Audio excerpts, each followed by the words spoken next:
Hi everyone, welcome back to the History channel. Hope you're all doing well.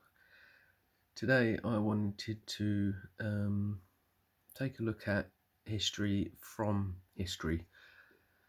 So on New Year's Eve I had done a little final bout of collecting books and stuff. Made a folder called Last Books 2019. And I got quite a few books, stuff regarding history of Earth, history of England, and other bits and bobs as well. I went through them and I found a few of them that produced from between 1650 to around 1750, 1800, and they all give the perspective of the world state, excuse me, of the world state then, and talk about the history from the times before them. And it gives us this is going to give us today a perspective of how they saw things. So first book I wanted to talk about, I've already stopped at a page because I didn't want to lose this. It's quite interesting. But it's talking about here in 1389 or I389. Talking about Bajazet, who succeeded his father Amarat, extended his views of conquest still further. His ambition was to establish his empire over the whole lesser powers in Asia, the Mussulmans and the Christians. His insolence drew upon him the vengeance of Tamerlane, the celebrated emperor of Tartary. So this is talking about Tamerlane. I quickly went on Google, found out who Tamerlane is, and Google says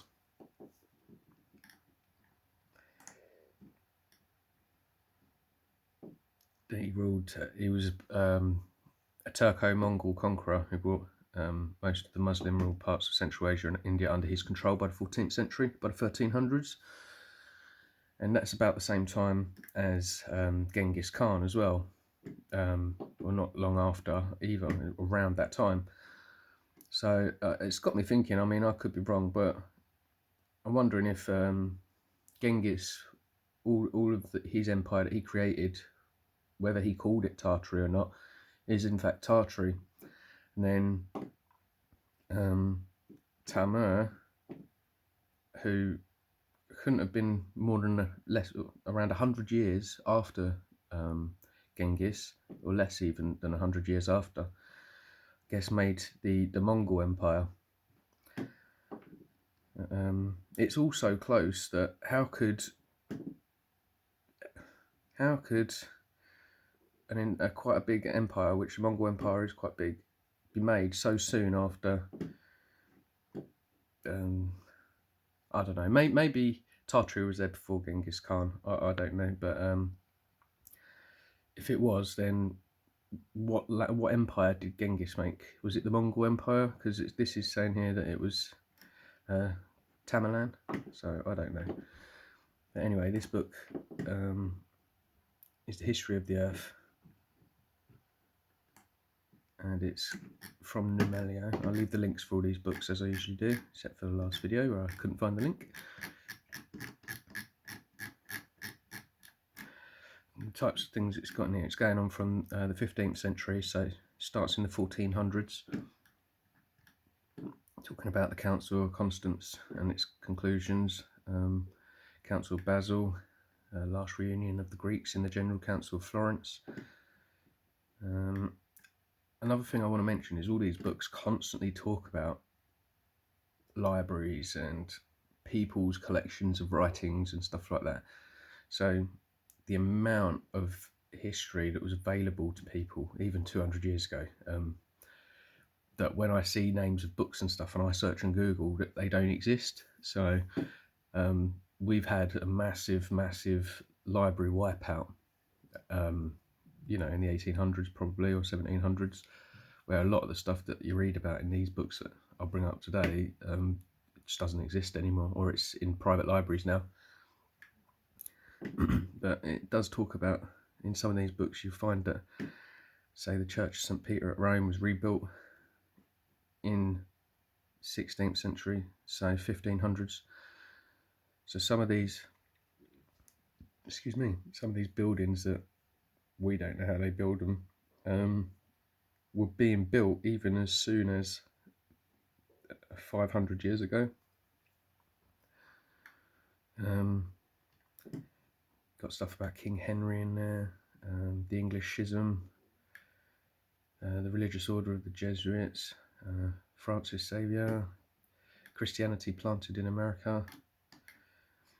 So you got loads and loads of stuff in here. The gunpowder plot. See, I don't know if this is accurate or if this is made to portray a history to us. But nonetheless, the same, I'll still share all these books. These are all written from the past, showing the past. And they do kind of give a bit of a different perspective as to what we have. Anyway, this is another one of the books, History of the World, History of Earth, from the reign of Alexander to that of Augustus. And this goes into quite a lot of detail about names and people and things going on. So I thought I'd put that in there as well.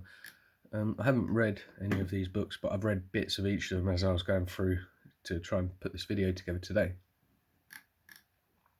Excuse me. But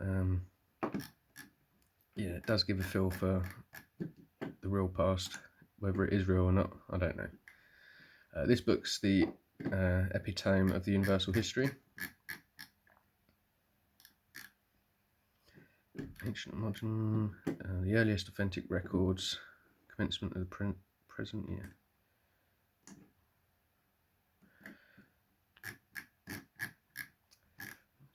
So yeah, this book kind of goes on about each country and how they are at this time of finding and how they were known and found in their originality. So like, for example, this is talking about Japan, and that's the name that was given to a group of islands, which this is claiming was from the east coast of Asia and the west coast of America, which altogether form a large and powerful empire.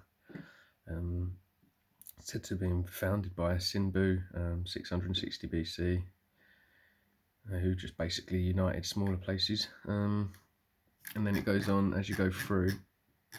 You got Korea, and it tells you roughly about the history of them when they were found to have started around 1122. So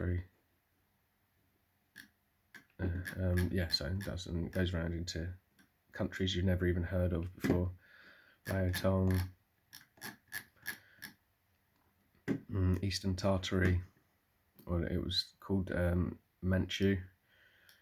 It was formerly inhabited by a race of men called Niu Che, or Eastern Tartars, who appear to have been established here ever since the year 907 AD, who were probably subject to or independent on the empire of Liao. Can't say that. But Aguta revolted from them, and having obtained several victories over the former sovereign, assumed the title of emperor himself, gave the name Qin to his new possessions. Afterward joined the arms of those of the Chinese and succeeded in putting an end to the empire of Lao in 1125. Then extending his views of aggrandizement, he broke his treaty with the Emperor of China and seized all the provinces of Peichili and Shenxi. So this is kind of maybe talking about around the times of Tartar was coming about. The Tartar king, however, soon broke the peace, and hostilities were frequently renewed between the two countries. Qin Empire was likewise frequently engaged in war with their neighbours, the Mongols, whom they rendered tributary.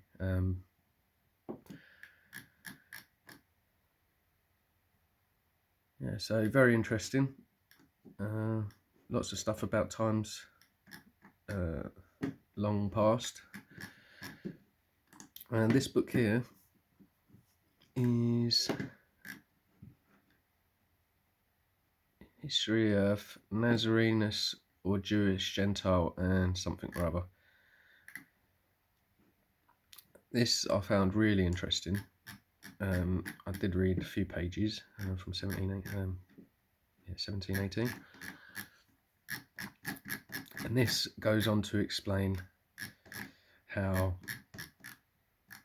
three types of Christians, the Jewish, Gentile, and the Mahometan, the three forms of Christianity. And it's got talks about the story of the ancient Gospel of Barnabas and the modern Gospel of the Mahometans, attributed to the same apostle, his last Gospel being now first made known among Christians. The original plan of Christianity, something explained in the history of the Nazarenes, whereby diverse controversies about the divine but highly perverted institution may be happily terminated, with relation of an Irish manuscript of 4 Gospels, as likewise a summary of the ancient Irish Christianity and the reality of the Kelders, an order of lay religious against the 2 last bishops of Worcester. Excuse me. And this goes on about how all 3 types of Christians are belong to Yeshua, to God, and even that the Mohammedans and the Muslim, which I believe are the Muslims of today, were around back then. And I could be wrong. I haven't really done the research in what I'm about to say, but I thought we're led to believe Muhammad was around the 1500s to write the Quran. But if I'm wrong, please do correct me in the comments. But if that is true, then how was Yeshua walking with Mohammedans and Muslim men back in them days?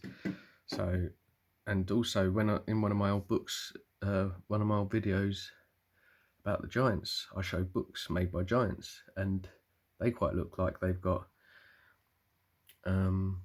Arab text in them in the giant books. So makes me wonder yet again if the Mohammedan gospel has been around a lot longer than we're led to believe, as others. But yeah, I did find it interesting, but this is also quite hard to read as well, as you can quite clearly see. Just the way the ink's been spread over time as the pages have been moved or whatever. But this also has a lot of history, which refers to books that don't exist anymore, unfortunately, which is what I'm finding with a lot of these books now. You find stuff and you want to go and just double check that what it's talking about is right, and you just can't double check it. But at the same time, I'm not saying these are just made up, completely false. They might be related to information from them times. Whether that information is true or not, I don't know. But these books that I've got here today are very interesting indeed. So this one, excuse me, this one's called, this is of the dominion or ownership of the sea. This goes into how ownership of the sea came about in the past, and dominion of it, and laws in it. And it is kind of mainly talking about British, because quite frankly it's an English book written in English, but it goes into how having laws of the sea actually affects the trade and the way of the world as well, and not about just one time. It goes on about all history as well, as it goes through time, and how the laws of the sea progressed and stuff. I thought this isn't really related to anything we're doing, but it might help to understand how pirates came about and all that, and how we appeared to start exploring the world in the 1500s or so, yet been around a lot longer. But it didn't take till then that we started looking around, even though we also had maps from before then that showed the entire Earth. But I thought I'd add this anyway. Here's also this book here. On that side. Why won't you move? Oh, bugger. Right, this one I've read one of these books before. This is The History of the Earth, The Sacred Theory of the Earth. But this is the third book, which I didn't realise was about, but I've got it now. And it talks about the end of the age, written, sorry, what page we're on? Page 17. Written around 1700. The guy died in 1715. It was actually published in 1726.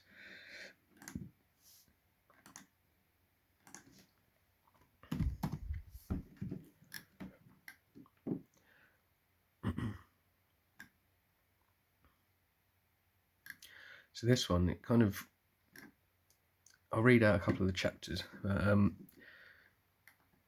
Chapter 1 is the introduction, contents under the treaty, story of the state of the question, general doctrine of the ancients, that the present world or the present frame and of nature is mutable and perishable, to which the sacred books agree. Natural reason can allege with nothing against it. The world will be destroyed by fire is the doctrine of the ancients, especially of the Stoics. That the same doctrine is more ancient than the Greeks and derived from barbaric philosophy, and that probably from Noah, the father of all traditionary learning. The same doctrine expressly authorized by revelation and enrolled into the sacred canon. Concerning the time of the conflagration and the end of the world, what the astronomers, they had astronomers in 1700 apparently, say upon this subject, and upon ground calculations, the true notion of the great year or the Platonic year stated and explained. So I could sit here for the rest of the video and read out these chapters, but they're all practically to do with the end of the age. And then there's a fourth book also as well, and there's all different types of explanations and discussions about how it could come about, why it could come about, when it could come about. But then halfway down there's another book, I might not be able to find a page, but book 4 is there. And this book talks about the next age and what we can find in scripture about the next age and how it's going to be, and how our bodies aren't going to be of flesh anymore, but we'll have new bodies and new lives that last a lot longer, and it'll be a totally different world and everything will be recreated. And it goes into all that detail as well, and it's really interesting. It's quite 600 pages between the two books, but it does go through history according to their history that they had when the book was written. And like I say, one of the things that I find really interesting is trying to see how things were perceived even a couple of centuries ago. So the last book I've found, extremely interesting. I'm just going to read from it because it practically tells us things that's really interesting to know, and I hope you'll hear this, so I'll just go with it. Adam, our first parent, created after the image of God, the great architect of the universe, must have had the liberal sciences, particularly geometry, written on his heart, for even since the fall we find the principles of it in the hearts of his offspring, and which in process of time have been withdrawn forth into a convenient method of propositions, by observing the laws of proportion taken from the mechanism, so that as mechanical arts gave occasion to the learned to reduce the elements of geometry into method, this noble science is the foundation of those arts, particularly of masonry and architecture, and the rule by which they are conducted and performed. No doubt Adam taught his sons geometry and the use of it, and the several arts and crafts convenient at least for those early times. For Cain we find built a city, which he called and consecrated or dedicated after the name of his eldest son, Enoch. And becoming the prince of the one half of mankind, his posterity would imitate his royal example in improving both the noble science and the useful art. Nor can we suppose that Seth was less instructed, who being the prince of the other half of mankind, and also the prime cultivator of astronomy, would take equal care to teach geometry and masonry to his offspring, who had also the mighty advantage of Adam's living among them. But without regarding uncertain accounts, we may safely conclude the old world that lasted 1656 years, that's the year of the Great Flood, could not be ignorant of masonry, and that both of the families of Seth and Cain erected many curious works, until at length Noah, the ninth from Seth, was commanded and directed by God to build the great ark, which, though of wood, was certainly fabricated by geometry, according to the rules of masonry.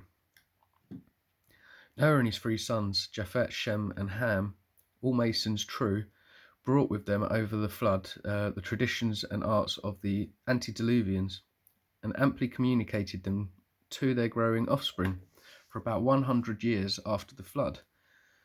We find a vast number of them, if not the whole race of Noah, in the Vale of Shinar, employed in building a city and a large tower in order to make themselves a name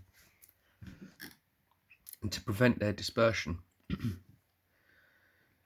And though they carried on the work to the monstrous height, and by the vanity provoked God to confound their devices by confounding their speech, with occasioned their dispersion, yet their skill in masonry is not the less to be celebrated, having spent above 53 years in that prodigious work upon their dispersion, carried the mighty knowledge with them to distant parts, where they found the good use of it in the settlement of their kingdoms, commonwealths, and dynasties. And though afterwards it had lost in most parts of the earth, it was especially preserved in Shinar and Assyria, where Nimrod, the founder of that monarchy after the dispersion, built many splendid cities, as Erech, Akkad, and Kalnek in Shinar, from whence afterwards went forth into Assyria, and built Nineveh, Rehoboth, Calais, and Resin. In these parts upon Tigris and Euphrates afterwards flourished many learned priests and mathematicians, known by the names of the Chaldees and the Magi, who preserved the good science, geometry, as the kings and the great men encouraged the royal art. But is not expedient to speak more of the premise, except in that formed lodge. So this book, as you can see, it kind of talks about history with confidence, referring to things of the start of the age with assurance and understanding, more so than what we get with the scraps of history that we're given. So I wanted to share this book as well. This is probably one I'm going to be reading next. I'm going to read all of these books because they all seem extremely interesting and related to what I'm doing. But it definitely looks interesting. Definitely has stuff in there I haven't heard before, and it talks about how, you know, geometry was in the hearts of us, and how these magnificent buildings back then, I suppose when you live in 1,000 years, building a house like the building, for example, I'm in right now, would not cross your mind. If you've got geometry in your heart, you would be building star forts and magnificent buildings, and they wouldn't just be buildings to store you like a cave, but they would have multi-purpose, multi-use, like lighting that's caused by the atmosphere, you know, created to be a part of the universe, not created to separate us from the universe, if that makes sense. So yeah, I hope that all of you download all of these books and get in them and read them. So as I do videos on them in the future, if I say anything wrong or I miss anything out, you could all get on their comments and let us know, and we can spread knowledge and information a bit better and faster for everyone. Yeah, so today they're the books I wanted to share. So I'll put all the links below the video, as I usually do.